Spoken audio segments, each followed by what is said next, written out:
Stepchildren said I make too many rules for someone who's not blood. So I followed one rule myself. Stop paying for people who don't listen. Hello everyone, welcome to Reddit Visuals. You ever think you know what love looks like until you find out it can twist into entitlement so quietly you don't even notice until the damage is done? That's what happened to me. And I'll never ignore the red flags again. I'm David, 42, and for most of my life, I believed family was something you built, not something you had to be born into. I used to think that if you loved hard enough, worked hard enough, and stayed patient long enough, people would eventually see you as one of their own. Turns out, love doesn't fix selfishness, and patience doesn't make parasites into partners. When I met Emily 7 years ago, I wasn't looking for a relationship. She was warm, funny, a single mom with twins, Jacob and Jenna, 17 at the time. They were polite at first, reserved, the kind of quiet kids who answer questions with one word and avoid eye contact. I respected that. Teenagers are a lot to deal with, especially when some guy is dating their mom. I figured they'd warm up to me over time if I was patient and consistent. Emily and I dated for a year before she and the twins moved into my house. A modest 2-story place I'd bought after years of working in construction management. I wasn't rich, but I was comfortable. Mortgage paid off early, good savings, nice yard, quiet neighborhood where people actually waved at each other. I wanted to share it. I thought I was giving them stability, a fresh start, a home that felt safe. What I didn't realize was that I was inviting chaos into peace, and once chaos knows your address, it never fully leaves. It started small, the way rot always does. Jacob would forget to take out the trash until it was overflowing and attracting flies. Jenna would leave her dishes in the sink for days, crusted food turning into science experiments. Emily would sigh and say, "They're just teenagers, David. Don't make a big deal out of it." I didn't, at first. But when the small things pile up week after week, month after month, you start to drown in them. You start to feel like a landlord in your own home instead of a partner in a family. So after about 6 months of this, I made house rules. 5 simple ones. I typed them up, printed them out, laminated the list, and stuck it on the fridge like a normal stepdad trying to keep some order in the house. 1.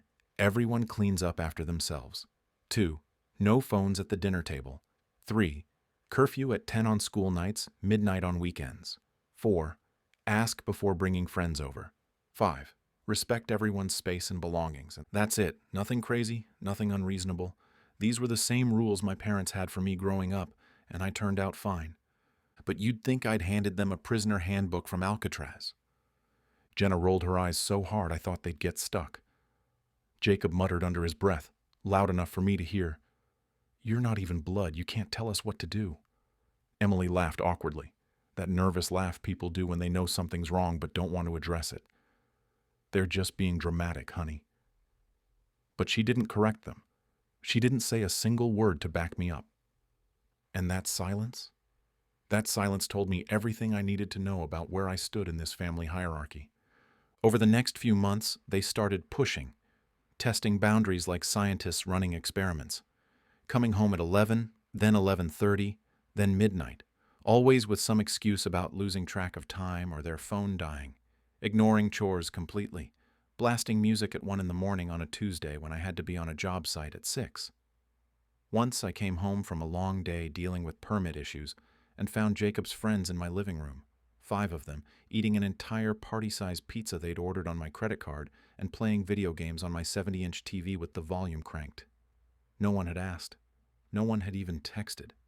I asked them to leave, calmly, politely, like a reasonable adult. Jacob threw his controller onto the couch and said, "You always act like this is your house." I just stared at him. I could feel my blood pressure rising, that hot prickle behind your eyes when you're trying not to lose it. "It is my house, Jacob." He smirked, that cocky teenage smirk that makes you understand why some species eat their young.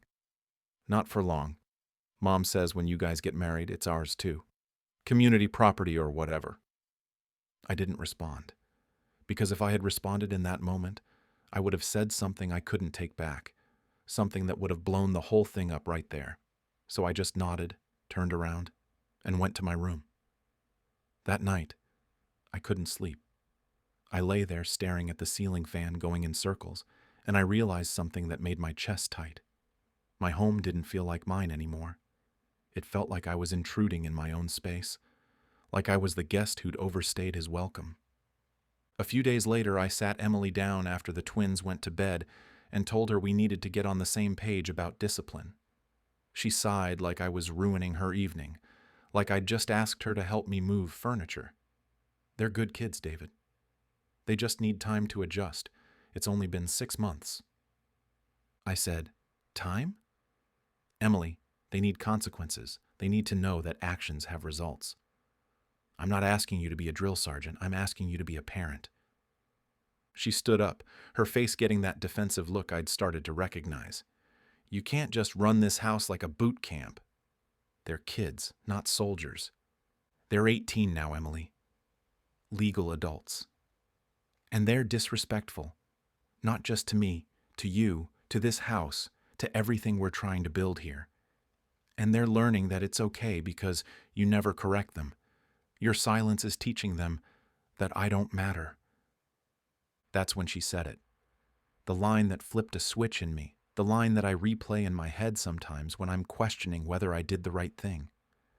David, you make too many rules for someone who's not even blood. It hit me like a sucker punch to the ribs. She didn't shout it. She didn't scream or throw anything. She said it casually, matter of fact, like she was commenting on the weather. And that was worse. That was so much worse. Because it meant that no matter how much I provided, the roof, the food, the utilities, the car insurance, the phone bills, the Wi-Fi, the streaming services, the gas money, the stability they'd never had with their deadbeat father, who sent birthday texts twice a year if they were lucky, I would always be the outsider, the temporary wallet, the guy who wasn't a real family member. I didn't argue. I didn't shout back. I just nodded slowly and said, "You're right, Emily. You're absolutely right."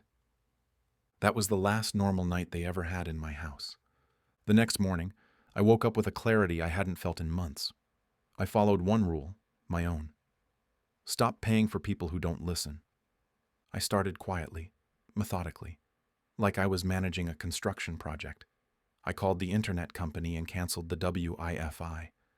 I called the phone carrier and downgraded the family plan to just my line.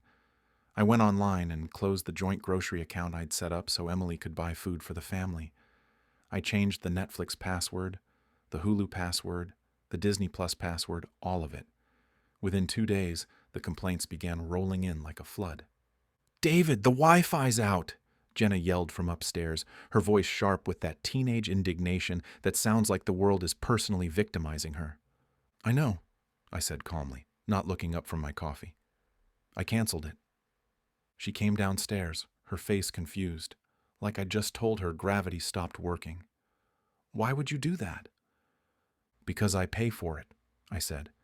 "And since I'm not blood, I figured I shouldn't make decisions about what happens in this house. So I'm just making decisions about my money instead." Emily came into the kitchen, her face tight. "David, the kids need internet for school, for their classes." "Then call their father," I said, still not looking up. "Maybe he can handle it. I'm sure he's got 18 years of back payments he can put toward a hotspot." She went pale. Their father, Marcus, hadn't been around in any meaningful way since the divorce when the twins were 7. He sent birthday texts with gift card codes that usually didn't work, showed up to one graduation, and paid child support so irregularly that Emily had given up chasing him through the courts. Then came the other requests. Gas money? Denied. Takeout charges on my card? Disputed and canceled. Streaming subscriptions? Gone. The car insurance on the used Honda I'd bought for Jacob when he turned 18 and got his license? Canceled. And I took the keys. I told them very simply, very calmly, that if they didn't like the rules of my house, they were free to live somewhere else, under someone else's rules. At first, they thought I was bluffing. They laughed about it, made jokes. Jacob said, "He'll cave in like 3 days, watch." But 3 days turned into a week, and the house got quiet. Really quiet. The kind of quiet where you can hear people thinking, recalculating, realizing they miscalculated badly. 2 weeks after I started cutting them off, Jacob came home late again. It was 12:40 on a Wednesday night. Thursday morning, technically. I was in the living room waiting in the dark like a movie villain, but I wasn't trying to be dramatic. I just couldn't sleep knowing he was breaking the rules again and facing zero consequences. He saw me when he turned on the light and groaned. "What now? You gonna lecture me about responsibility again?" I stood up. "No lecture. Hand me your keys." He laughed, that same cocky laugh. "You can't take my car, dude." "I paid for it," I said. "Every dollar. The down payment, the registration, the insurance, the gas you've been putting in it. I own that car. You just drive it. And since you can't follow one simple rule about curfew, you don't get to drive it anymore." He stopped laughing. His face went from cocky to confused to angry in about 3 seconds. "You're insane. Mom!"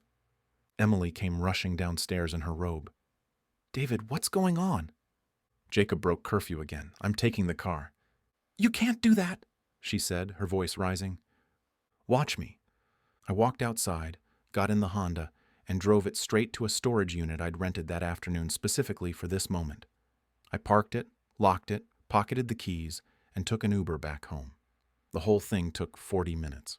When I walked back through the door, Emily was furious, shaking, her face red.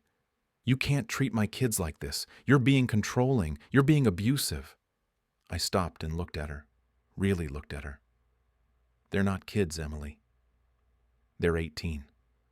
Old enough to vote, old enough to join the military, old enough to sign contracts, old enough to disrespect me, old enough to handle the consequences." She was breathing hard, like she'd just run a mile. "You're tearing this family apart." I said slowly, carefully, "No, Emily, you are. By letting them believe that this house is theirs when they've earned nothing, by letting them think I'm just some guy you're dating who they can ignore. I've been here for 2 years. I've paid for everything, and you've never once stood up for me, not once." That night, Jenna screamed from her room that I was evil, that I was a narcissist, that she hated me. Jacob punched a hole in his bedroom wall, and when I told him he'd be fixing it himself, he laughed bitterly. Emily packed a bag, her hands shaking, and said she was taking the twins to her sister's place across town until you calm down and start acting like a rational adult. I just nodded and opened the front door for them, held it open, watched them leave. 3 days passed. Silence. I didn't call, didn't text, didn't ask when they were coming back or if they were okay. I went to work, came home, cooked meals for one, and slept better than I had in months. Then, on the 4th day, I got an email from the electric company. Account transfer request to Emily's name. She was trying to put the utilities in her name, like she could just take over my house from her sister's couch. I actually laughed out loud, sitting there at my kitchen table with my coffee. The audacity was almost impressive. I denied the request, called my lawyer, a guy I'd worked with on a few contract disputes, and told him I wanted to start divorce proceedings. "We're not married," I reminded him. "Even better," he said. "Simpler, faster, cleaner." I filed that afternoon. Since we'd never actually gotten married, it was technically just an eviction notice with some extra steps. A week later, she showed up at the house with the twins. I saw them through the window and didn't open the door. She knocked, then pounded, then called through the screen. "David, open the door! You're really going to throw away 7 years?" I said through the door, calm as Sunday morning. "I'm not throwing anything away, Emily. I'm taking back what's mine, what I built, what I paid for." She tried guilt. "The kids will hate you forever." I opened the door just enough to see her face. "Then they'll hate me from someone else's house. This one's off limits." Jacob yelled from behind her, "You're pathetic, man, kicking out a woman and her kids." I looked at him. "You're 18, Jacob. Not a kid. And your mom chose you over basic respect. That's her choice. Now you all get to live with it." I closed the door, locked it, walked away while Emily cried on my porch, and the twins called me every name they could think of. 3 months later, my lawyer called. The eviction was complete, and since we'd never married, she had no claim to the house. She'd tried to argue unjust enrichment, claiming she'd contributed to the household. My lawyer laughed. She couldn't provide a single receipt, a single bank record. "You paid for everything." The judge agreed. Everything stayed in my name, as it should have. I didn't celebrate. I just exhaled. It felt like breathing for the first time in years, like someone had taken a weight off my chest that I'd gotten so used to I forgot it was even there. I fixed the house up, patched the hole Jacob punched in the wall, repainted that room a color I actually liked. Put my old photos back up, the ones Emily had taken down because they didn't match the aesthetic. Started cooking real meals again, not just quick dinners to avoid arguments. It was quiet, but it was peaceful. The kind of peace you don't appreciate until it's gone and then comes back. Then, 6 months after they left, I got a text. Unknown number, but I knew who it was before I even opened it. It was Jenna. It said, "We didn't realize how good we had it. Mom's working 2 jobs, and we're in a tiny apartment. Jacob's working part-time at a warehouse. I'm sorry for how we treated you. We were wrong." I stared at that message for a long time. I read it 3 times, thought about what it must have taken for her to send it, what kind of reality check they must have gotten living in the real world, where actions have consequences and rent is due on the 1st. Then I typed back, "I hope you learn what respect feels like, Jenna. I really do. But I can't be the one to teach you anymore. That ship sailed." I hit send. That was it. No anger, no gloating, no "I told you so," just truth. 2 weeks after that, Jacob sent a message too. "I was a jerk. I get it now. I'm sorry. I didn't respond to that one. Some apologies come too late, and some bridges, once burned, are better left as ash. Because here's what I've learned, what I wish someone had told me 7 years ago. People who use blood as an excuse for bad behavior will bleed you dry if you let them. Family isn't who shares your DNA. It's those who share your values, your respect, your effort. And once someone shows you they can't do that, you owe them nothing. Not your peace, not your money, not your home, not your future. I don't regret the divorce. I don't regret cutting them off. I regret not listening to myself sooner, not trusting my gut when it was screaming at me that something was wrong. Because the day I stopped paying for people who don't listen, I bought back my dignity, my peace, my life. Last month, I started dating again. Met a woman named Sarah, no kids, never married, owns her own business. We went to dinner and she said, "I believe in building something equal, where both people contribute." I almost cried into my pasta. It's amazing what you'll tolerate until you remember what you actually deserve. So what do you think? Was I the jerk for following my own rule and letting them face the consequences of their choices? Or was it about time someone taught them what accountability really looks like? Let me know in the comments below. I read everyone, and trust me, I've heard every opinion under the sun on this one. And if you enjoyed this story, don't forget to like and subscribe. It really helps the channel grow, and it lets me know you want more real stories about real boundaries. Thanks for listening.